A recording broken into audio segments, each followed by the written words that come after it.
Welcome back, everybody, to our What's Up Enterprise podcast, where we explore the latest and greatest in technology, and we get to talk to some of the leading thought leaders around the globe about what technologies they're out there deploying and what they're up to. And today we have a great guest here, Vivek Agrawal. I'm super excited to talk to him. Vivek's been with Scale AI. And actually, I'm going to go through his background a little bit because I think it's interesting. I normally won't read someone's background, but he's got a great background. I think it's very relevant to what we're doing today. And right now, Vivek's actually leading the enterprise product delivery team there. And he's also deployed several custom AI applications at production scale. And now he's helping define the future of enterprise AI adoption with that within Scale AI. And then prior to that, this is what I also found was interesting. Vivek was or built applications for tracking and eliminating malaria in Africa. Is that correct? That's right. Awesome. That's right. And I was with the Clinton Foundation, and he also helped manage and consult with Kearney. Vivek also holds his MBA from Harvard Business School and a master's in electrical engineering from our favorite school, IIT in Bombay. We always bring that up, Vivek, because a lot of our great engineers came from that school. It's a very revered organization. Many people I've worked with over the years, they hold executive roles now at locations. They came from that organization. So congratulations on all your accolades. And anyways, if you could just tell us a little bit more about yourself and how you got involved with artificial intelligence and the space and Scale AI. Oh, absolutely. Firstly, David, thanks a lot for that flattering introduction. I don't think I've been introduced as flattering by anyone else before, so thanks a lot for that. No Um, problem. I think for me, I actually got into AI right after business school, and it was almost like an experiment. Like I always knew that AI is going to be one of those technologies that is, it's going to be there for a long time. But I joined Scale back in 2022, and at the time, GPT wasn't really much of a thing, and Scale was like a well-functioning Series E data labeling startup. It was only like 6 months later is when GPT released and kind of Scale changed very significantly in a lot of positive ways, I think. So when I joined, Scale was actually trying to actively pivot away from data labeling, and trying to like enter different types of products and business units. Um, and then of course, in Feb or March, when GPT released and like everything changed, Scale went back and doubled down on data labeling because that's where the business was going, that's where the industry was going, and Scale was very uniquely positioned to capitalize on that opportunity. So that's how it happened. And I think a year and a half later, now we are in a whole different space within the AI industry. Let's talk a little bit about overall the AI ecosystem and the value chain. You brought that up, and let's just talk about that for a minute. Yeah. So I think there is a lot of discussion that's happened around um, what are the different aspects within the AI ecosystem, where is the value coming from, which is the area that we need to sort of innovate in. But I feel like there's a lot of noise within the enterprise AI space, right? So I feel like if you look at the entire AI value chain, there is mostly four different things that you need to do. So the first thing is you need infrastructure, right? Which is actually we've been talking about like Jensen and Scale. Those are Yeah. the two companies that provide the infrastructure behind Yes. any models, right? So Scale in terms of the data, NVIDIA in terms of the hardware. Um, Once you have the infrastructure in place, then what you need is like the foundational model on top of it, which of course a lot of the big guys are building now. There's a lot of startups doing that as well. Anthropic, Cohere, Google, Meta, OpenAI, obviously. So they use all of this infrastructure to build the foundational model, right? The third layer is then like I like to call it like tools or platforms, right? So you take these foundational models, and you build tools around them, and tools could be any kind of tools. There's now tools around inference optimization, GPU optimization, runtime things. There's tools around testing and evaluation. So there's a lot of tools and platforms that people are building to be able to consume these models in a more efficient way. And then the final layer is like the application layer, right? So once you have the infrastructure, you have the foundation model, you have the tools to use it, then you can actually build applications using all of these things. So I think that's like the broad way to think about it, right? Like in different companies are trying to build products and services in different layers. And I think each layer is a customer of the next layer, right? So if you think about it, there's the enterprise AI is probably in the application space, which is like the last space. And there needs to be a lot of innovation and stability that needs to happen in the spaces before, so that enterprise AI applications can then become more readily adopted. Yeah. So we have our hypothesis because we come from SAP. Our background Right. is a lot around the big enterprise SAP. So early on, we were highly focused on the transactional component of SAP. And Right. then it became very obvious that data was king, Right. right? So data volume started to grow, your enterprise was fully integrated, but now new forms of data were starting to creep up. Video, Right. geospatial, I mean, you name it, it just grew and grew and grew. So as about 6 years ago, we were early on, we were being asked, maybe seven now, to do projects that had predictive analytics. They Right. were based around that Right. theory. And then so I thought back then that, oh, we're gonna start to see AI. Now it's coming, right? I actually thought we were doing, this algorithmic processing 25 plus years ago. That's why I got into SAP, because, and actually some of the stuff people don't even recognize. There is a lot that goes on underneath the hood of SAP. But where we're at today is quite fascinating, like the potential. But yet I still see, at least from our perspective, we thought that the the bottleneck for organizations moving forward on this tremendous opportunity, we felt really was because the lack of pure data enablement. That's Yeah. you know the harmonization. You've got, I don't know, in some cases, thousands of different data pipelines that are now trying to come together. And the decision of where do I land the data was the first challenge. Right. And then we thought, well, maybe it's data harmonization, maybe data governance, probably risk. I think those are key aspects. And then I started to do some investigation around scale. .ai, and this is fascinating to me because you guys started, or the company started in 2016 by two individuals. Right. Right. That's And correct. I mean, if I get any of this wrong, feel free, please correct me.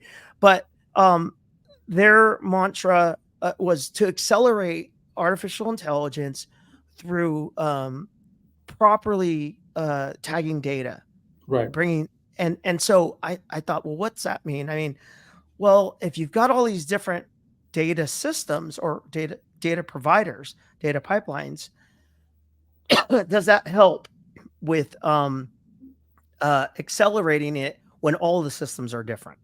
So that's that's where we thought. But you brought something up. And you said, well, that might be part of the problem, but also we believe that something about stakeholders. Can you get into that a little bit? Absolutely. And I think you bring a very valid point, David. Data has always been like one of the key bottlenecks in implementing any predictive analytics solution, right? So what we mean by predictive analytics is like basically any machine learning model, right? You need a lot of good training data to be able to build any good model. And Scale was kind of like founded on that premise that we were like, okay, we will label all of the data that you have. We will generate new data for you, and we will give you data which is good enough to train models on top of. And that's great. However, in the enterprise space, the models themselves and the underlying machine learning has now evolved so much that we need to start thinking like beyond data. I think data now, to a lot of extents, I wouldn't say is a solved problem, but like there are strategies to do it, right? Like Scale, I think does a lot of good work with data. There's a couple other companies that do great work to get your data in the right shape. But from like at least my experiences in trying to deploy enterprise solutions, it goes beyond that. So one of the key things right now, especially if you're deploying LLM solutions, is thought leadership, right? Because there is new technology evolving every week in the space. Um, People need to understand first what these LLMs are, what are they good for, how much like deployment capacity I need, what will they cost. If I have to customize them, how do I go about doing that? Right. So there's a lot of these questions which require a lot of thought leadership, right? And that is where I think is like the biggest sort of bottleneck right now for enterprise adoption of AI. To answer all of these questions, companies need to learn these things. And it's like it's just become like a running joke within like the enterprise adoption space that Accenture made almost the same amount of money that OpenAI did over the last year by selling AI consulting services, right? So I think that just goes to show that there's a lot I of I didn't know that. So yeah, that's it's news kind to of me. crazy. It is crazy, right? Yeah. But I think it makes sense, right? Because there is like so much, like for lack of a better word, noise in the ecosystem that there is a lot of questions on how to actually put something in production. There is very few, I would say there's like a handful of large enterprises that have gone through the entire spiel of identifying a use case, selecting a model, customizing it, building an application, testing it, deploying it to their user base, putting it in production, gathering feedback, and then calculating ROI from it, right? This entire gamut end to end, I would say there's like a handful of large companies that have been able to do it so far. Obviously, the technology is new and it'll take time. So yeah, it's there's a lot of moving parts in there that go beyond data now. Wow. I mean, so are you saying that they were able to grab a giant amount of services from a thought leadership perspective? They went in there and did they deploy any of this stuff? So I guess that's what we're trying to find out is like, are there use cases that they've deployed? I actually, yeah, I wouldn't want to comment on what things that Accenture has been able to deploy or not. But I do know that Not there is not a lot. Accenture specifically, but companies. So Oh, in yeah, just different industries themselves. yeah, there's definitely a few companies that we've interacted with who've been able to deploy solutions. Some of them have been in production, and there's way fewer than them that have gone to the stage of calculating ROI from the feedback that they've received by putting things in production.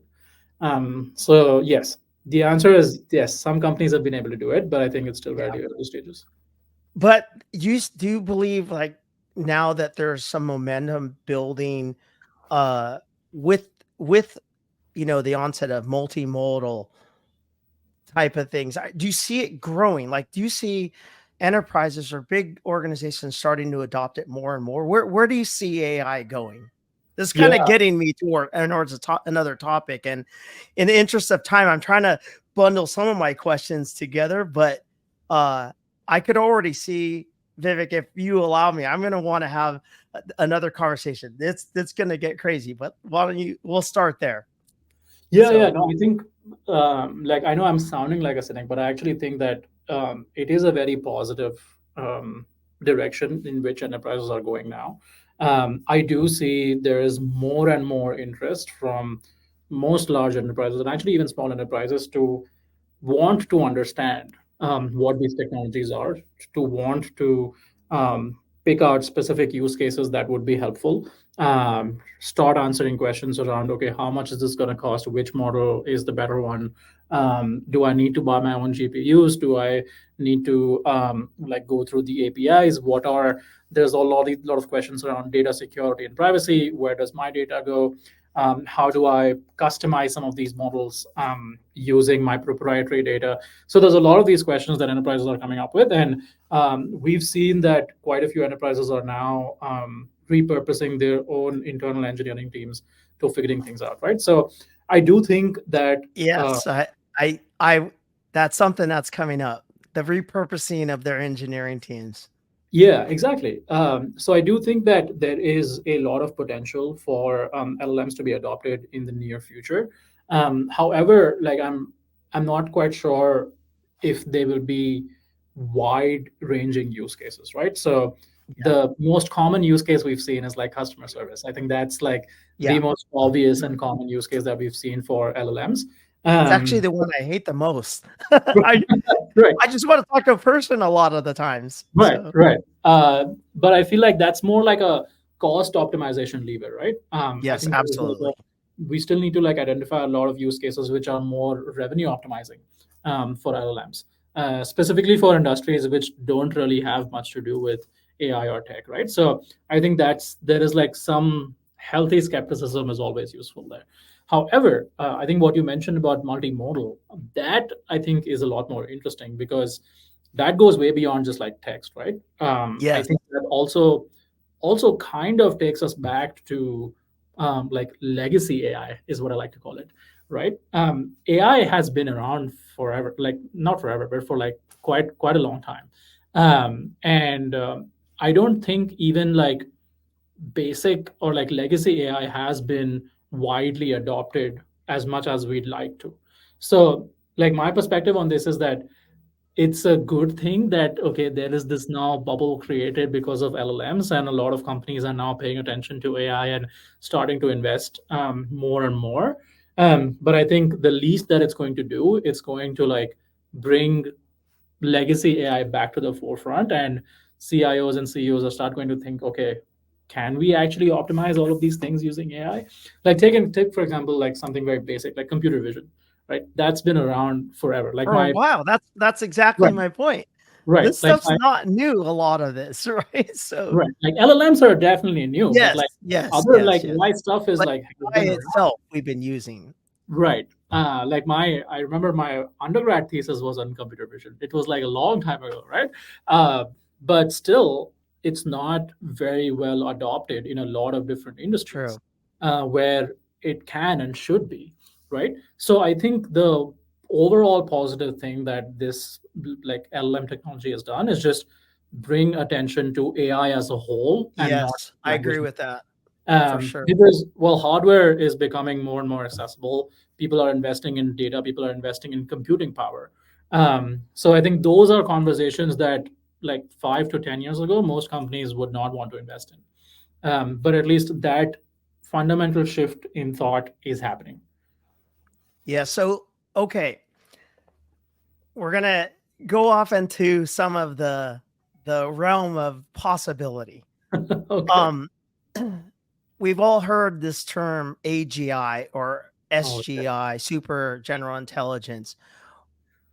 What are your thoughts on that? I mean, do we even need such level of intelligence? What's the point of it? I mean, we're barely using the AI we've had, as you rightly called it, legacy AI. There's stuff. There's a ton of examples of AI that, I mean, there just wasn't. It's being used, but maybe we're repurposing these things. We're bringing them together. But so why shoot for AGI in your opinion? I think that's a very good question, right? And you're asking this question to like to a skeptic. So I think the first question you need to ask is what do you even mean by AGI, right? Like I think there's different interpretations and different people think like Yeah. AGI Okay, is not let's define what we think it is. right, right. Okay. Like So let's start there. What would you say in your interpretation after hearing all the buzzes on, whatever platform there are? What do you think it is in general? I mean, I think it is like whatever you want it to be, right? Like I think like artificial general intelligence is basically the ability of a machine or a model to like not just spit out or synthesize information that it's already trained on, but to be able to do reasoning and tasks autonomously, right? So I think Yes. that part is important. And again, that's how like I choose to define it, right? Like I'm sure if you ask like Andrew Ong, he'll define it in a whole different way. But yeah, The other dimension that I like to add is that people talk about this AI becoming self-aware, you know, yeah, uh that sort of thing. But obviously, I mean, there. really what they're saying is that it supersedes the level of intelligence that we have as human beings, right? That's kind of their concept. What's the point of that? Yeah, I think, I mean, again, like, we can go on and on about like what do these terms mean. Like, I don't think self-aware means what like people are thinking that it means. Like, I think AI, if you think about it, it is already self-aware, right? Like, if you really think about it, it has already surpassed in certain aspects levels of human intelligence, right? I So, agree. so I don't think, like, again, the whole definition of AI from that perspective doesn't make sense. But yes, if Yeah. you talk about, like, I don't know, consciousness or the ability to like think things through, so that, I think, personally, I don't really know if we necessarily need that, Yeah. right? I think, sure, it can help with like workflow automation and stuff like that, which is great. We all can focus on doing other things in life than automating spreadsheets. But I think the broader point is that that shouldn't stop humanity from um, innovating, Yeah. right? It's like, I love it. It's great. if mankind can kind of build something like that, it may not necessarily directly be useful, and that's okay, I I think.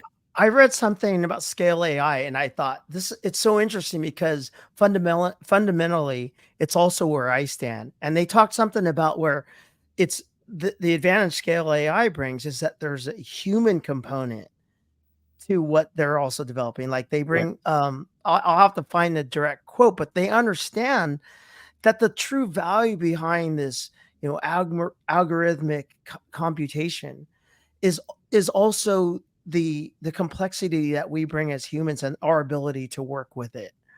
And I thought that was brilliant. I thought, gosh, we'll have to talk more about that one time. We'll set that aside as a topic. But let's talk about this in our few minutes that we have. What do you think big enterprise organizations should be focused on? How do they, if they're running into obstacles, what's the biggest obstacle, and what should they be doing to prepare for, leveraging artificial intelligence for true optimization, or something of true ROI in an organization?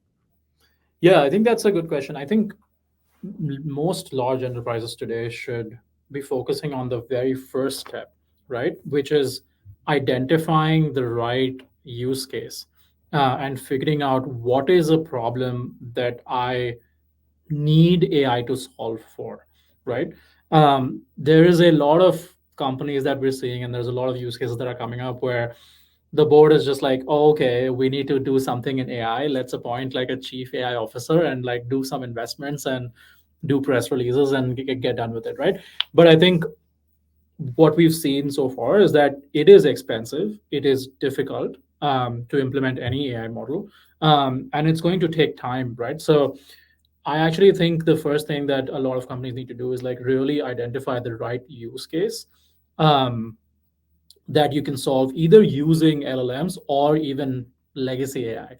I actually think that a lot of companies don't have even like basic predictive learning algorithms for solving a lot of their problems. So I think that is something that I would want to spend the most of my time on, right? Once you have really scoped out a very clear use case that can be solved, that, okay, let's say, like, I want to build like a security firewall and I need a classifier. Okay, that's a specific use case. You can build an AI model to do that, right? um, I think once you've identified that, then it becomes a lot easier to answer the question how. I think the what is the most difficult question to answer.